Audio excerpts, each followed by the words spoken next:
अशोक वानखेड़े जी, 4 PM पर आपका बहुत बहुत स्वागत है। धन्यवाद ये धन्यवाद कई अभिषेक। सारे संकेत मिल रहे हैं। एमके स्टालिन ने भी कहा है कि चुनाव समय से पहले हो सकते हैं। नीतीश कुमार की बाइट भी आपने देखी होगी, जब वो ब्यूरोक्रेट को टाइट कर रहे थे कि सारे प्रोजेक्ट समय से पहले पूरा करो, चुनाव कभी भी हो सकते हैं, कभी भी अनाउंस हो सकते हैं। शरद पवार ने भी इसी तरह के संकेत दिए।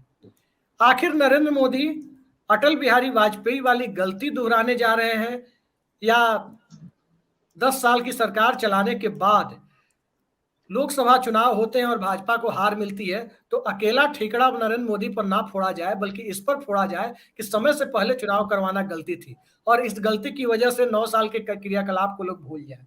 कारण क्या है? दोनों में से कौन सी परिस्थिति आपको दिखाई देती है? अटल जी के समय जल्दी चुनाव इसलिए हो गए थे कि अटल जी को लग रहा था कि बहुत सारी नीतियां जो उन्होंने लागू की है उसके अच्छे फल मिल रहे हैं, हम्म, सब दूर खुशहाली है। तो उन्हें लगा हम्म, कि जब फल पक गया है तो ये सही समय है काटने का। उन्होंने जी, जल्दी करवाई। यहाँ जल्दी का कारण एकदम उल्टा है। जी, यहाँ गुजरात के बाद लगातार हार हो रही है। हम्म, गुजरात के चुनाव तो आपने जीत लिए, लेकिन उस समय हिमाचल और दिल्ली हार गए। हम्म, उसके बाद आप कर्नाटक हार गए। तेलंगाना और छत्तीसगढ़ में कोई आशा नहीं। हम्म, मध्य प्रदेश हार की कगार पे है और हम्म, राजस्थान में स्थिति डावाडोल है। महाराष्ट्र में महाविकास आघाड़ी मीलों आगे है। हम्म, ऐसे में यदि सभी दूर आपको राज्य हारते हुए दिखाई देते एक के बाद एक, तो फिर वो हार डबल इंजन सरकार की मानी जाएगी। हम्म, यदि आप कांग्रेस से सत्ता छीन नहीं पाते तो वो जो ब्रांड जो लगातार पंचजन्य सॉरी ऑर्गेनाइजर लिख रहा है कि मोदी का जी, ब्रांड और हिंदुत्व का कार्ड अब कमजोर पड़ रहा है, हम्म, क्योंकि लोगों को डिलीवरी चाहिए। हम्म, फिर इनका ये कहना था कि हमने लोगों को इतना फ्री में बांटा है कि हमने एक मतदाता का एक बड़ा सेक्शन तैयार किया है लाभार्थियों का। हम्म, हमारे इंसान की जो मानवीय प्रवृत्ति है अभिषेक, वो जी, कभी संतुष्ट नहीं होती। हम्म, और संतुष्ट नहीं होने की वजह से जिसको 5 किलो मिला उसको 10 किलो चाहिए, जिसको अनाज मिला हम्म, उसको तेल भी चाहिए, जिसको तेल मिला उसको मसाले भी चाहिए, जिसको हम्म, सब कुछ मिला उसको गाड़ी चाहिए, और गाड़ी मिली तो फिर टीवी भी चाहिए। हम्म, और ये मांग निरंतर बढ़ती है। तो आपने एक बार एक फसल काट दी 5 किलो अनाज देके। कांग्रेस ने कहा कि हम 10 किलो अनाज देंगे, पार्टी उसके साथ चली गई पब्लिक। हम्म, अब आप 15 किलो देने की बात करिए, वो 20 किलो देने की बात करेंगे। तो लोगों को ये समझ में आ गया कि अनाज देना कोई बड़ी बात नहीं है। कर्जा लेके देना है तो जब कर्जा वो भी अपने घर से नहीं ला रहे, ये भी नहीं अपने ला रहे। हम्म, देश की आर्थिक स्थिति को कौन देख रहा है, किसको देखना है? जी, यदि देश की आर्थिक स्थिति के बारे में बात ही करते, विकास के बारे में बात करते, तो नरेंद्र मोदी तमाम वो काम नहीं करते जिसकी वजह से देश की आर्थिक हालत खस्ता है। हम्म, 211 लाख रुपए का लोन है हम। तो उनको ये हम्म, पता है कि परसेप्शन लगा गलत बन रहा है। पिछली जी, बार 2019 में चुनाव राज्यों में हारने के बाद जीते थे, क्योंकि पुलवामा का तड़का लगा, एयर स्ट्राइक हुआ, देश हम्म, संकट में था। आज लोगों को जब पता पड़ गया कि पुलवामा भी होने दिया गया, तो उन्हें हम्म, लगा कि यार सत्ता पाने के लिए क्या आदमी इतना नीचे लेवल पे जा सकता है? हम्म, पूरे देश में अराजकता है। डबल इंजन की सरकार त्रिपुरा में है, मणिपुर में है। अभी तक मणिपुर जल रहा है, कंट्रोल करने का समय नहीं है। 2 साल 2 महीने होते आ रहे हैं, मणिपुर में हम्म, हत्याएं लगातार बढ़ रही है। आपके कैबिनेट के आपके मंत्री खुद कहते हैं कि अब वहां कानून व्यवस्था नहीं है। हम्म, राज्य तो आपका है, क्या आप उसका राष्ट्रपति शासन लागू करने में शर्म आ रही है आपको? विफलता ही विफलता है। अमेरिका में खुद का जयघोष करवाने के बाद, या ऑस्ट्रेलिया में खुद का जयघोष करवाने के बाद, ऑस्ट्रेलिया अपने देश की कई यूनिवर्सिटी को बैन कर, ये रिटर्न गिफ्ट हम्म, मिलता है। तो जी, लोगों को समझ में आ गया है कि ये इवेंट मैनेजर है और ये हर इवेंट अच्छे कर लेते हैं। हम्म। इवेंट से पेट नहीं भरता। आपने हमको इवेंट की देश, बात की है सर, इवेंट की हाँ, बात की है। एक इवेंट लॉ मिनिस्ट्री से जो सूत्रों के हवाले से खबर आ रही है कि यूनिफॉर्म सिविल कोड का ड्राफ्ट प्रिपेयर किया जा रहा है और संभवतः इसे मॉनसून सेशन में कास्ट सेंसस को लेकर जो बवाल होना है, क्योंकि जनगणना तो 6 साल हो गए, 2 साल हो गए, डिले हो गया, जनगणना नहीं हुई। अपोजिशन पार्टियां इसको लेकर एग्रेसिव हो सकती हैं इस मॉनसून सेशन में कि जातिगत जनगणना कराई जाए, जनगणना डिले हो रही है। अब हो तो जातिगत जनगणना हो, तो उसकी काट के तौर पर, मतलब कास्ट कार्ड के काट के तौर पर सांप्रदायिकता को, सांप्रदायिक कार्ड को यूनिफॉर्म सिविल कोड के माध्यम से लाने की तैयारी हो रही है। क्या आपको नहीं लगता कि यूनिफॉर्म सिविल कोड इस मामले को यदि दूसरे तरीके से देखें, आपको याद होगा कि अनरिजर्व कैटेगरी को 10% आरक्षण देने का फैसला 12 जनवरी 2014 को कैबिनेट ने नोटिफाई किया और इंटरिम बजट वाले सेशन में यानी लोकसभा चुनाव के ठीक पहले किया गया। तो ये काम तो उस वक्त भी हो सकता था यदि समय पर चुनाव होता तो। ये मानसून सेशन में इसको लेकर हड़बड़ी क्यों है? आपके तर्कश में तीर जो है वही चलाओगे। यदि आपके पास ब्रह्मास्त्र है नहीं तो वो कहां से चलाओगे? आपकी स्थिति कर्ण जैसी हो गई।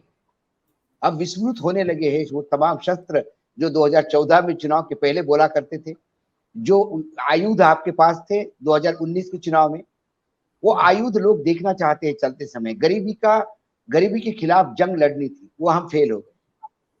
81 करोड़ लोगों को आज भी फ्री में अनाज देना पड़ रहा है, तो 81 करोड़ लोग इस देश की 2/3 से ज्यादा पॉपुलेशन अनाज पे जी रही है, तो हम गरीबी के नीचे देखा के नीचे ही।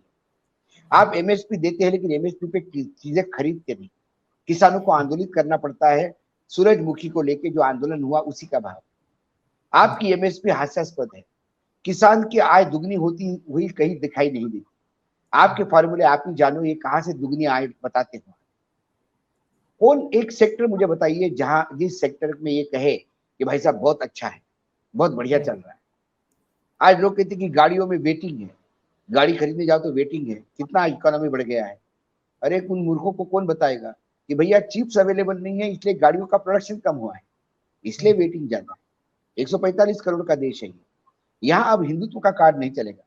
कॉमन सिविल कोड करो या कॉमन सिविल कोड ना करो, क्या गुजरात का दलित गॉगल पहनने की औकात रखता है? क्या उत्तर प्रदेश की दलित लड़की बलात्कार होने पे न्याय पा सकती है?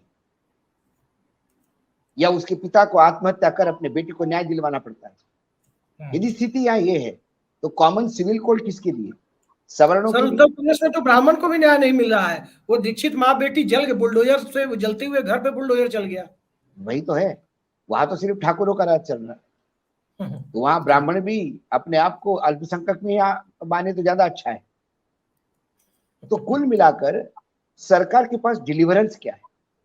रुपया तो कमजोर, एक्सपोर्ट तो कमजोर, इंपोर्ट तो ज्यादा, सब कुछ करते हुए घाटा ज्यादा, कर्जा ज्यादा, बजट में डेफिसिट ज्यादा,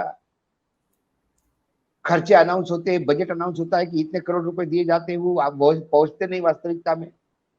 आप कहते हो कि जीएसटी बढ़ा है, लोग कहते हैं कि देखो वानखड़ी जी झूठ बोलते हैं, जीएसटी बढ़ा मतलब धंधा चला। अरे वो जीएसटी में सबसे ज्यादा जीएसटी जो बढ़ोतरी होती है वो इंपोर्ट वाले टैक्स में होती है। तो फिर मिला के आपके स्टेट जीएसटी और सेंट्रल जीएसटी तो वही की वही है। तो कुल मिला के जब आपका डिलीवरेंस नहीं है, लोग डिलीवरेंस 10 साल हो गए भाई साहब, 10 साल के बाद भी आप यदि ये कहोगे कि मुझे और 5 साल चाहिए नौकरी बेरोजगारों को देने के लिए। हमारे यहाँ 3 करोड़ 30 लाख बेरोजगार रजिस्टर्ड है। आप 2 लाख मांग रहे हैं, 5 साल 2 लाख काल के ऊपर। मैंने क्या बोला? 2 लाख 2 लाख लोगों को आप यदि रोजगार दे, 3 लाख लोगों को भी साल में रोजगार दे, तो ये बैकलॉग पूरा करने में आपको 110 साल चाहिए जी। तब तक तो वो आदमी मर जाएगा, तब तक नई फौज खड़ी हो जाएगी। मैं इसीलिए कहता हूं सरकार के आंकड़ों से बात करें। आपके पास डिलीवरेंस नहीं है और इन 5 राज्यों में लगातार आप चुनाव हारेंगे तो एक परसेप्शन बनेगा कि मोदी का कार्ड नहीं चल रहा है। कर्नाटक के बाद तो बोलने लगे लोग, स्वयं ऑर्गेनाइजर ने लिखा है। तो जब मोदी कार्ड नहीं चला, ये परसेप्शन पक्का हो जाएगा। उसके पहले बंद मूठ 1.25 लाख की, उसके पहले चुनाव कर लो, इन 5 राज्यों के साथ ही लोकसभा कर लो, ताकि कम से कम थोड़ा बहुत डैमेज है थोड़ा कम हो जाएगा। ये उनका आकलन है। जहां तक डैमेज हो गया वो हो जाना चाहिए था, डैमेज हो गया है। अब आप कितना भी लिपापोती करोगे उससे कुछ खास हो नहीं सकता जब तक दलितों को न्याय नहीं मिलेगा। सर एक खबर सर्कुलेट हो रही है, वो खबर ये है कि 500 के करेंसी नोट रिजर्व बैंक के हवाले से कई लोग दावा कर रहे हैं कि ये खबरें आई है आरटीआई का कोई एक्टिविस्ट की खबर है, मेरे पास भी गायब है। तो क्या ये चुनाव की ब्लैक मनी के लिए चले गए जो इस्तेमाल होते हैं? चुनाव में हमेशा ही ब्लैक मनी इस्तेमाल होता है। टीवी 9 के ओपनिंग में उन्होंने एक स्टिंग ऑपरेशन किया था 2019 के चुनाव में। बीजेपी से लेकर तमाम राज्यों के सांसद यही बोल रहे थे कि चुनाव में करोड़ों रुपए लगते हैं। और बीजेपी का सांसद तो बोल रहा था कि नरेंद्र मोदी की भी रैली में लोग आते नहीं, लाए जाते हैं। 3-3 4-4 करोड़ रुपए का खर्चा एक रैली में होता है, और पैसा जयपुर से हमारे गांव तक वो एम्बुलेंस में आता है। बाकायदा स्टाइल करते हुए बताया उनने कि डॉक्टर बैठे रहते हैं, पेशेंट की जगह के नोट रखे रहते हैं, और गुई गुई गुई करते हुए एम्बुलेंस आके पैसा बांटती है। चुनाव में तो पैसा लगता है अभिषेक जी, चुनाव बहुत महंगे हो गए जी। चॉपर से लेके बाकी ये सब तमाम चीजें जो देते हैं चुनाव आयोग को, जो हिसाब देते हैं, वो मजाक है। जो बड़ी बात आप कह रहे हैं, मैं आपको बता दूं, खुद देखी हुई घटना, एक नेता की रैली के लिए बिहार में लोग जुटाए जा रहे थे, भारतीय जनता पार्टी के ही। तो साफ साफ जो भीड़ है वो कह रही थी कि नहीं भाई, पटना ले जाकर के रैली में ब्रॉयलर चिकन खिलाओगे तो नहीं जाएंगे, मटन खिलाओगे, बढ़िया से रखोगे एसी कमरे में, तब चलेंगे। ये हालत थी लोगों की। ऐसे जाटो खर्च आप अंदाजा लगा सकते हैं, बिल्कुल सही बात है। लेकिन अब चूंकि पटना पर हम आ गए हैं, तो पटना में 23 जून से को, आज से 6 दिन बाद पटना में बैठक है, तमाम विपक्षी नेताओं की बैठक है। उस विपक्षी नेताओं की बैठक के पहले आज एक बड़े पत्रकार का ट्वीट मैंने देखा।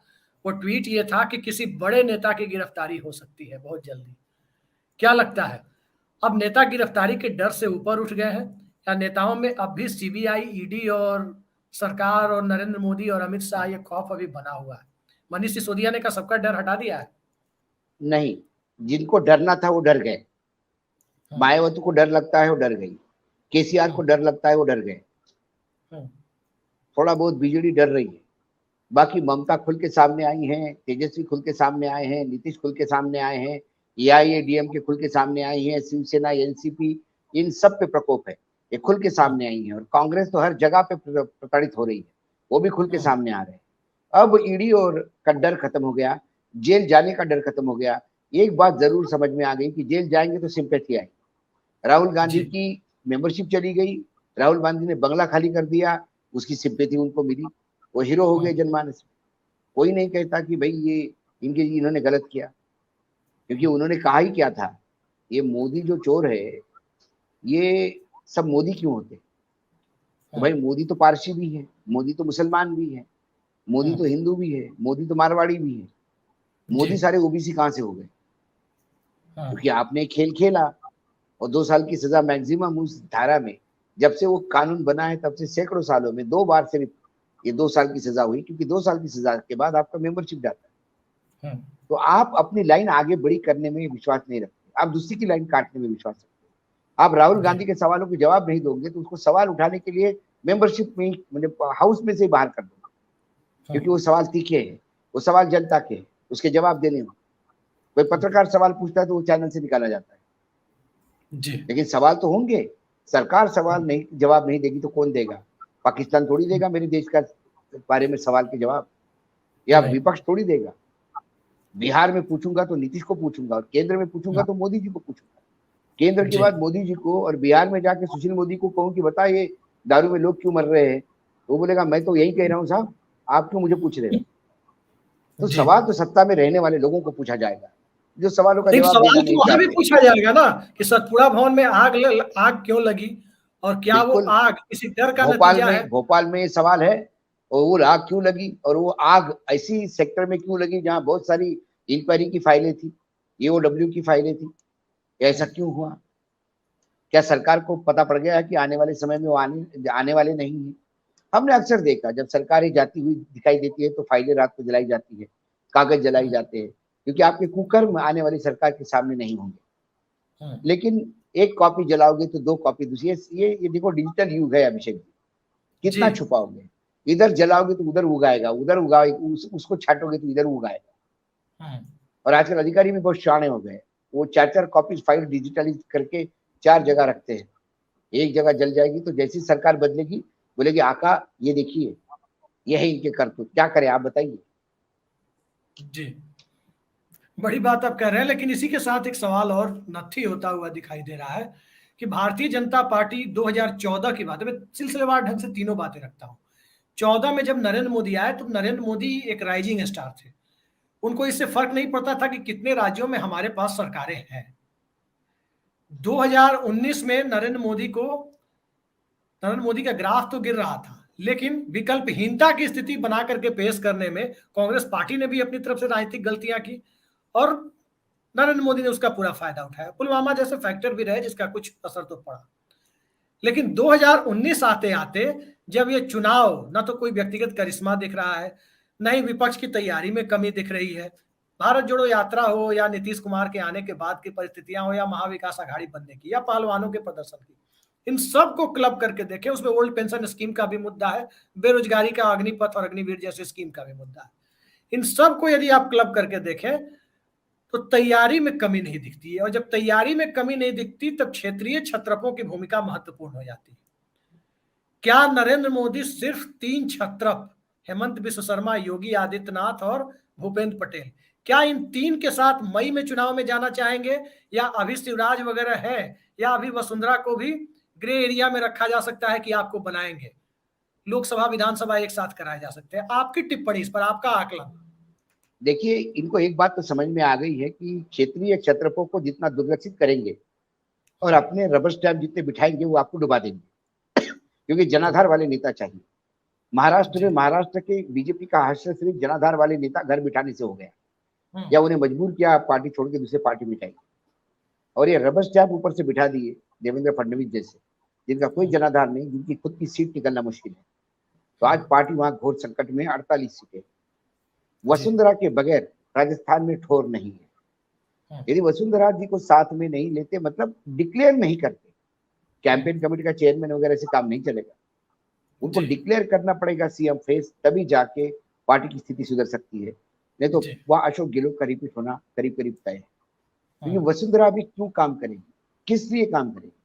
वसुंधरा के कोई लोग हैं कि जिनको आज वसुंधरा के लिए, मतलब वसुंधरा के अपने बीजेपी के कार्यकर्ता जो वसुंधरा के साथ, उन्हें 5 साल में एक बार पार्टी कार्यालय में नहीं बुलाया गया, उनसे कोई पार्टी ने संवाद नहीं किया। वो तो वसुंधरा के साथ ही संवाद कर रही है और वसुंधरा सबके साथ संवाद कर रही है। वसुंधरा है, वहां येदुरप्पा है, हर राज्य में आपको क्षेत्र दिखेंगे। मध्य प्रदेश में ऐसे कई लोग हैं कि जो घर बैठे हैं और वो लोग खुल के बोल रहे हैं। कैलाश ने खुद कहा, कैलाश विजयवर्गीय ने, कि बीजेपी को विजयी हराएगी मध्य प्रदेश। उत्तर प्रदेश में भी आपको लगता है इतना ठीक नहीं। उत्तर प्रदेश की 80 सीटों में से 40 सीटें ग्रे एरिया में बताई जाती है। ये बड़ा महत्वपूर्ण सवाल है सर। 40 सीटें, मैं आपके सामने एक चीज रखता हूं, अच्छा कि आपने याद दिला दिया। लाल कृष्ण आडवाणी अपना सबसे टफ पॉलिटिकल बैटल लड़ रहे थे 2009 में, आपको याद होगा, प्रधानमंत्री पद के कैंडिडेट थे। नरेंद्र मोदी उनके साथ, नरेंद्र भाई खड़े नहीं हुए। उन नरेंद्र भाई के राज्य में भी तकरीबन आधी सीटें कांग्रेस जीत करके ले गई, और इसका नतीजा ये हुआ कि लाल कृष्ण आडवाणी का पॉलिटिकल सितारा डूब गया और नरेंद्र मोदी का चढ़ाव वहां से शुरू हो गया। योगी आदित्यनाथ क्या उत्तर प्रदेश में वाकई 40 या 40 से नीचे भारतीय जनता पार्टी को रोक देंगे, ताकि मोदी के साथ साथ शाह का भी सितारा डूब जाए, अमित शाह का, और फिर आगे वही दिखाई दे? हो सकता है लोकसभा में यदि हार जाए सीटें तो योगी के मुख्यमंत्री पद पे कोई अड़चन नहीं आई, क्योंकि वो कहेगा कि भाई मैं तो विधानसभा जितवा के लाता हूँ, लोकसभा इनकी वजह से हारे। सेंट्रल गवर्नमेंट के खिलाफ लोगों ने मैंडेट दिया है। नहीं, हारने के बाद 29 में दावेदारी भी ठोकेंगे ऊपर। हारने के बाद तो दावेदारी कई लोग ठोक सकते हैं, योगी ठोक सकते हैं, राजनाथ ठोक सकते हैं, गडकरी ठोक सकते हैं, हेमंत बिश्व शर्मा भी ठोक सकते हैं। वो भी बोलेंगे कि मैं अकेला जितवा के ला रहा हूँ बार बार। उसके बाद संघ क्या रोल करता है वो भी देखने वाली बात है जी। क्योंकि ऐसा तो नहीं हो सकता कि नरेंद्र मोदी जी पैकअप हो जाएंगे तो अमित शाह रहेंगे, जाएंगे तो दोनों साथ में इकट्ठा, पैर का पैर बदलेगा।